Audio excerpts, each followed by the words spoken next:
8 अगस्त, प्रातः मुरली। ओम शांति। मधुबन, बाप दादा मधुबन। मीठे बच्चे, सदा इसी खुशी में रहो कि हमने 84 का चक्र पूरा किया, है ना। पूरा हमने जो भी इस ड्रामा में सबसे अच्छे से अच्छी चीज़ होती है वो हमने देख ली सारी। अब जाते हैं अपने घर। अब जो है, अब ये कोई रहने लायक नहीं रहेगी दुनिया, इसलिए अब हम वापस जाते हैं। बाकी थोड़े दिन ये कर्म भोग है। बाकी जितना भी हमने अभी पीछे करा है, पुराने अपने कर्म हैं बाकी, उसके हिसाब से ये कर्म भोग बाकी है। प्रश्न है, विकर्माजीत बनने वाले बच्चों को विकर्मों से बचने के लिए किस बात पर बहुत ध्यान देना है? जो सर्व विकर्मों की जड़ देह अभिमान है, जो सर्व विकर्मों की जड़ देह अभिमान है, उस देह अभिमान में कभी ना आए। ये जो शरीर का भान आ जाता है ना, इसमें कभी ना आए, ये ध्यान रखना है। इसके लिए बार बार देही अभिमानी बन बाप को याद करना है। अच्छे और बुरे का फल ज़रूर मिलता है। जो अच्छा काम किया है उसका फल मिलेगा, जो बुरा किया है उसका भी मिलेगा। अंत में विवेक खाता है। जब अंत में ये सब प्रत्यक्ष हो जाएगा, जब सारे सबको पता पड़ जाएगा कि भाई ये भगवान है ना, तो फिर अंत में विवेक खाएगा कि भाई बाबा आया, भगवान आया, और मैंने कुछ भगवान से लिया ही नहीं, मैंने कोई अच्छा काम ऐसे किया ही नहीं। लेकिन इस जन्म के पापों के बोझ को हल्का करने के लिए बाप को सच सच सुनाना है ना। वैसे तो बाबा ने कहा अच्छे का फल अच्छा, बुरे का फल बुरा, मगर इस जीवन में अगर कुछ हुआ है तो बाबा को ज़रूर सुनाओ, तो उससे हल्का हो जाएगा। ओम शांति। बड़े ते बड़े मंजिल है याद की। बहुतों को सिर्फ सुनने का शौक रहता है। बहुतों को सिर्फ ये रहता है कि अच्छा अभी बैठ गए सत्संग में जाकर। ज्ञान को समझना तो बहुत सहज है, तो सुनने का शौक रहता है। ज्ञान को समझना तो बहुत सहज है। 84 के चक्र को समझना है, सुदर्शन चक्रधारी बनना है, तो पूरे दिन में अपना जो है ये सुदर्शन चक्र चलाते रहो कि मैं आत्मा परम धाम में थी, फिर सतयुग में आई। जास्ती कुछ नहीं है, बस इतना ही करना है बाबा ने कहा। तुम बच्चे समझते हो, हम सब सुदर्शन चक्रधारी हैं। सुदर्शन चक्र से कोई का गला नहीं काटते हैं। जैसे श्री कृष्ण के लिए दिखाया है, भाई उन्होंने दिखाया कि महाभारत में उन्होंने सुदर्शन चक्र चलाया और सबका गला काटा। तो स्वदर्शन यानी स्व का दर्शन। अब ये लक्ष्मी नारायण विष्णु के दो रूप है। भाई विष्णु क्या है? लक्ष्मी नारायण का कंबाइंड स्वरूप। क्या उनको सुदर्शन चक्र है? फिर श्री कृष्ण को चक्र क्यों दिखाते हैं? एक मैगजीन निकालते हैं जिसमें श्री कृष्ण के ऐसे बहुत चित्र दिखाते हैं, उसमें अलग अलग चित्र होंगे। बाप तो आकर तुम्हें राजयोग सिखाते हैं, ना कि चक्र से असुरों का घात करते हैं। भगवान आकर भाई कहते हैं अहिंसा देवी देवता परमो धर्म, तो भगवान आकर घात करना कैसे बताएगा? असुर उनको कहा जाता है जिनका आसुरी स्वभाव है, जिनका स्वभाव ही ऐसा है भाई दूसरे को परेशान करना। वही आसुरी है। बाकी मनुष्य तो मनुष्य है ना, ऐसे नहीं सुदर्शन चक्र से बैठ सबको मारते हैं, ऐसा तो है नहीं कुछ। भक्ति मार्ग में क्या क्या चित्र बनाए हैं, रात दिन का फर्क है। तुम बच्चों को इस सृष्टि चक्र और सारे ड्रामा को जानना है, क्योंकि सब एक्टर्स हैं। तो इस समय हर एक आत्मा एक्टर है, अपना अपना पार्ट बजा रही है।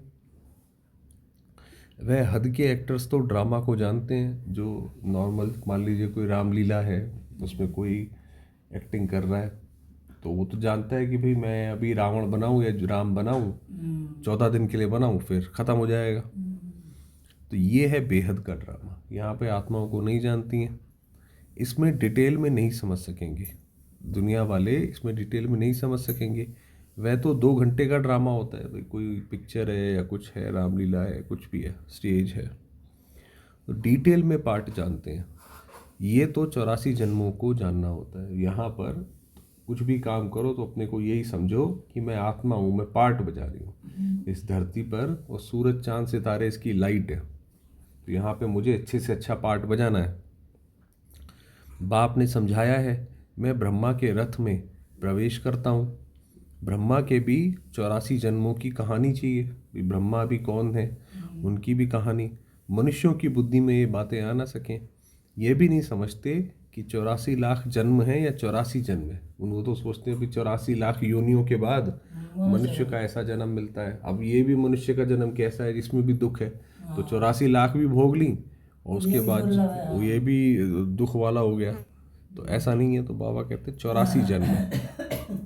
बाप कहते हैं तुम्हारे 84 जन्मों की कहानी सुनाता हूँ। 84 लाख जन्म तो जन्म हो तो कितने वर्ष सुनाने में लग जाएं। अगर हर एक के 84 लाख हो तो बहुत लग जाएं। तुम तो सेकंड में जान जाते हो ये 84 जन्मों की कहानी है। हमने 84 का चक्र कैसे लगाया है। 84 लाख हो तो सेकंड में थोड़ी समझ सकते हैं। अगर हर एक के 84 लाख होते तो बहुत लंबा हो जाता। 84 लाख जन्म है ही नहीं, 84 लाख योनियां हैं, जन्म नहीं है। तुम बच्चों को भी खुशी होनी चाहिए। हमारा 84 का चक्र पूरा हुआ। भाई अपना पूरा काम कोई करके घर पे लौटे तो वो कहता भाई आज मैंने सारा काम कर लिया, यहाँ भी हो आया वहाँ पे भी हो आया, तो ऐसे ही पूरा हुआ। अब हम घर जाते हैं। बाकी थोड़े दिन ये कर्म हो गए। विकर्म भस्म हो, कर्मातीत अवस्था कैसे हो जाए। इसलिए अब जो भी हमारे पुराने पाप हैं अब हम वो पूरे करते हैं। इसके लिए युक्ति बताइए। बाकी समझाते हैं इस जन्म में जो भी विकर्म किए हुए हैं वह लिख कर दो तो बोझ हल्का हो जाए। पहले बाबा कहते थे कि भाई अपने जो भी आपने किए हैं इस जीवन के वो लिख के बाबा को बता दो तो वो मन में खाएंगे नहीं। जन्म जन्मांतर के विकर्म तो कोई लिख ना सके, विकर्म तो होते आते हैं। जब से रावण राज्य शुरू हुआ है तो कर्म विकर्म पड़ते हैं। द्वापर से जब से रावण राज्य शुरू होता है तब से विकर्म होते ही आते हैं, किसी न किसी कैसे न कैसे। सतयुग में कर्म अकर्म होते हैं। सतयुग के जो कर्म है ना वो विकर्म है, ना वो विकार के हैं और ना ही वो सुकर्म है।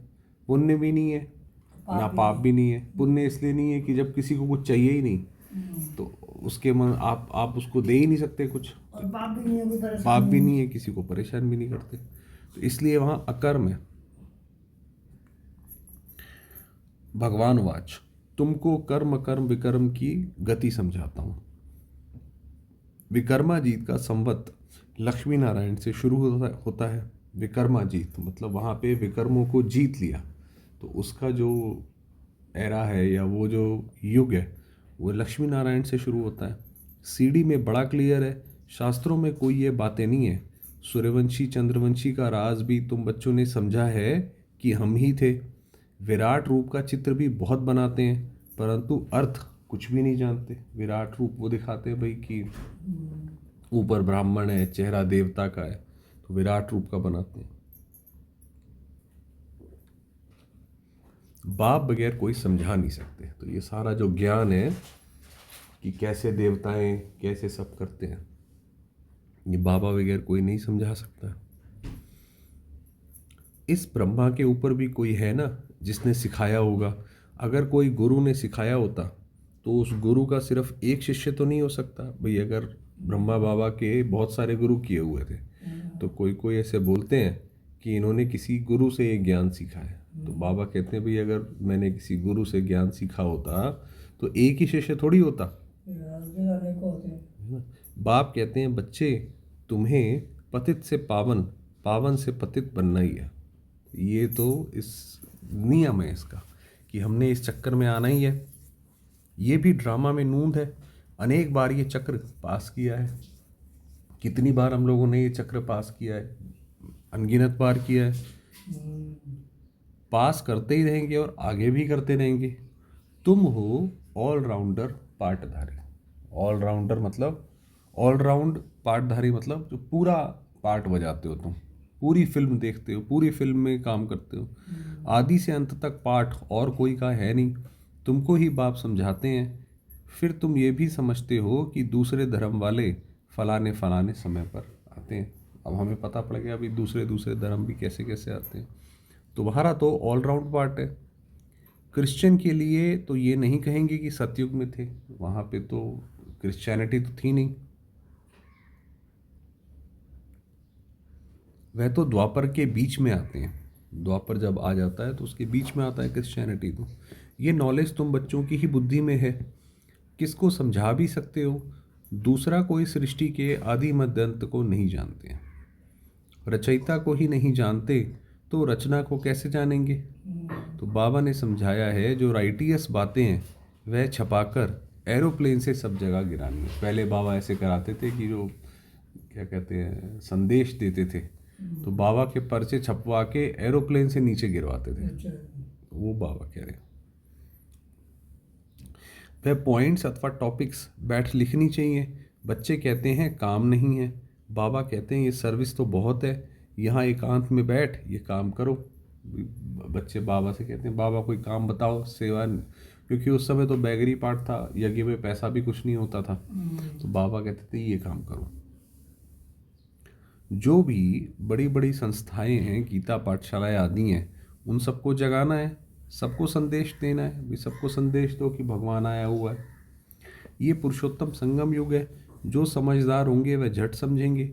ज़रूर संगम युग पर ही नई दुनिया की स्थापना और पुरानी दुनिया का विनाश होता है। सतयुग में पुरुषोत्तम मनुष्य होते हैं, यहाँ हैं आसुरी स्वभाव वाले पतित मनुष्य। सबका आसुरी स्वभाव है, दुख देते हैं एक दूसरे को, सोचते रहते हैं भाई कैसे किसको दुख दिया जाए, दुख देते हैं। ये भी बाबा ने समझाया है। कुंभ का मेला आदि जो लगता है, बहुत मनुष्य जाते हैं स्नान करने, अभी पीछे लगा था ना, क्यों स्नान करने जाते हैं? पावन होना चाहते हैं। सोचते हैं भाई पाप धुल जाएंगे, ये तो पता है कि पाप ढेर सारे किए हैं, तो सोचते हैं कि वहाँ जाएंगे पाप धुल जाएंगे, पावन होना चाहते हैं।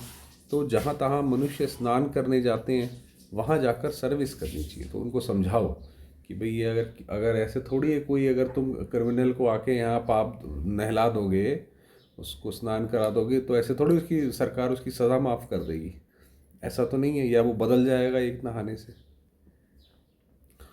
तो मनुष्यों को समझाना चाहिए ये पानी कोई पतित पावनी नहीं है, तुम्हारे पास चित्र भी हैं। गीता पाठशालाओं में जाकर ये पर्चे बांटने चाहिए। बच्चे सर्विस मांगते हैं, ये बैठकर लिखो गीता का भगवान परमपिता परमात्मा शिव है, ना कि श्री कृष्ण। वो कहते हैं भाई वो सब हुआ, लड़ाई हुई, श्री कृष्ण ने गीता सुनाई। गीता सुनने के बाद अर्जुन ने क्या सुना कि तीर उठाकर अपने भाइयों को मारने लग गया। तो ऐसा कैसे? तो बाबा ने कहा ये है गीता जो भगवान सुनाते हैं। फिर उनकी बायोग्राफी की महिमा लिखो कि उनकी सही महिमा क्या है। शिव बाबा की बायोग्राफी लिखो, फिर शिव बाबा की भी बायोग्राफी लिखो, फिर आप ही जज करेंगे। ये पॉइंट्स भी लिखनी है कि पतित पावन कौन। फिर शिव और शंकर का भेद भी दिखाना है, शिव अलग है शंकर अलग है, ये भी बाबा ने समझाया। तो ये सब लिखो।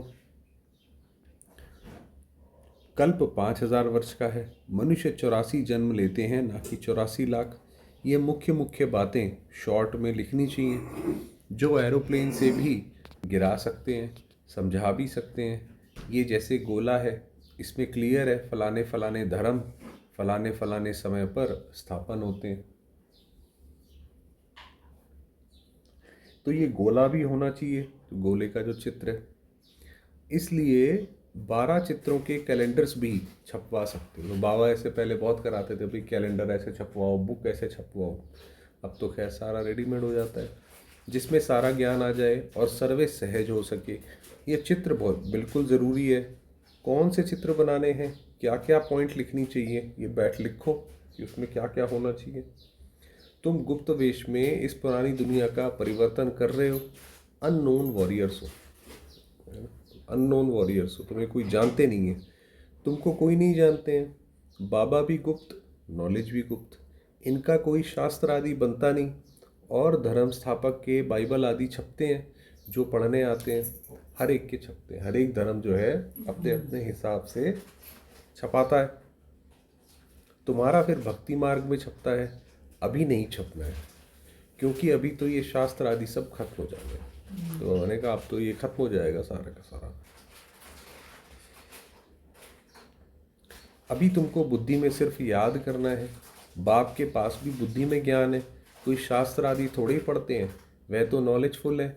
नॉलेजफुल का अर्थ फिर मनुष्य समझते हैं सबके दिलों को जानने वाला है। वो कहते भी जानी जाननहार है, भगवान तो सबके दिलों को जानता है। भगवान कहते हैं तब तो कर्मों का फल देते हैं, भगवान देखते हैं तब तो कर्मों का फल देते हैं। तो बाबा कहते हैं ये ड्रामा में नूंद है। तो ऐसा नहीं है कि बाबा किसी के मन का देखता है, अच्छा भाई इसने अच्छा किया बुरा किया, फिर अलग से कुछ काम करता है कि इसको फल मिले। वो तो ड्रामा अपने आप चलता रहता है। बाप कहते हैं ड्रामा में नूंद है। ड्रामा में जो विक्रम करते हैं तो उनकी सजा होती जाती है। भाई जो जैसा काम करता जाता है तो कर्म एक बीज की तरह है, उसका फल मिलता जाता है। अच्छे व बुरे कर्मों का फल मिलता है। उसकी लिखत तो कोई है नहीं, मनुष्य समझ सकते हैं ज़रूर कर्मों का फल दूसरे जन्म में मिलता है। अंत घड़ी विवेक फिर बहुत खाता है। जब ऐसी फिर उसके बाद जब अंत घड़ी आती है तो अपने सारे पाप सामने आते हैं कि हमने ऐसा किया वैसा किया, तब प्राण भारी करते तब बहुत मुश्किल होती है। हमने ये पाप किए हैं सब याद आता है। जैसा कर्म वैसा जन्म मिलेगा, फिर जो दूसरा जन्म होगा फिर वो उसी के हिसाब से मिलेगा। क्योंकि दुख में आत्मा जब प्राण छोड़ेगी तो फिर दूसरा घर भी ऐसे ही मिलेगा जहाँ पे ऐसा ये सब दुख रहेगा। तो अभी तुम विकर्माजीत बनते हो तो कोई भी ऐसा विकर्म नहीं करना चाहिए। बड़े ते बड़ा विकर्म है देह अभिमानी बनना, शरीर का भान रखना। बाबा बार बार कहते हैं देही अभिमानी बन, बाप को याद करो, पवित्र तो रहना ही है। सबसे बड़ा पाप है काम कटारी चलाना, यही आदि मध्य अंत दुख देने वाला है। इसलिए सन्यासी भी कहते हैं ये काग विष्ठा समान सुख है, वहाँ दुख का नाम नहीं होता। सतयुग में दुख का नाम नहीं है, यहाँ दुख ही दुख है। इसलिए सन्यासियों को वैराग्य आता है। अब तो क्या वैराग्य आता है, अब तो खुद ही जो सन्यासी होते हैं वो पैसा बटोरने के लिए बन जाते हैं। तो परंतु वे जंगल में चले जाते हैं। जो पहले के सन्यासी होते थे वो जंगल चले जाते थे। उन्हों का है हद का वैराग्य। भाई हद का वैराग्य, भाई ये घर छोड़ा जंगल चले गए, हद का वैराग्य हो गया।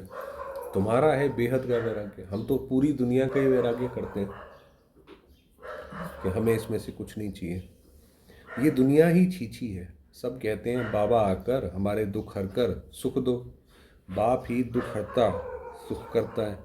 तुम बच्चे ही समझते हो कि नई दुनिया में इन देवताओं का राज्य था। वहाँ किसी भी प्रकार का दुख नहीं था। जब कोई शरीर छोड़ता है तो मनुष्य कहते हैं स्वर्गवासी हुआ, परंतु ये थोड़ी समझते हैं कि हम नरक में हैं। जब हम मरें तब स्वर्ग में जाएं, परंतु वह भी स्वर्ग में गया वह यहाँ नरक में आया। पता ही नहीं है ना। तो ये सोचते हैं कोई आदमी है पूरी जिंदगी तो वो पैसा पैसा पैसा बटोरता रहा, इसको धोखा उसको धोखा यहाँ वहाँ, और मर गया तो स्वर्ग चला गया। अच्छा ऐसे कैसे चला गया, काम तो कुछ किए नहीं स्वर्ग में जाने लगे। परेशान करा सब है तो बोल रहे हो स्वर्ग में। बाबा कहते हैं नरक में आया, कुछ भी समझते नहीं। तुम बच्चे तीन बाप का राज भी सबको समझा सकते हो कि भाई हमारे तीन बाप हैं, एक शिव बाबा और ब्रह्मा सृष्टि का प्रजापिता, तीसरा लौकिक बाप।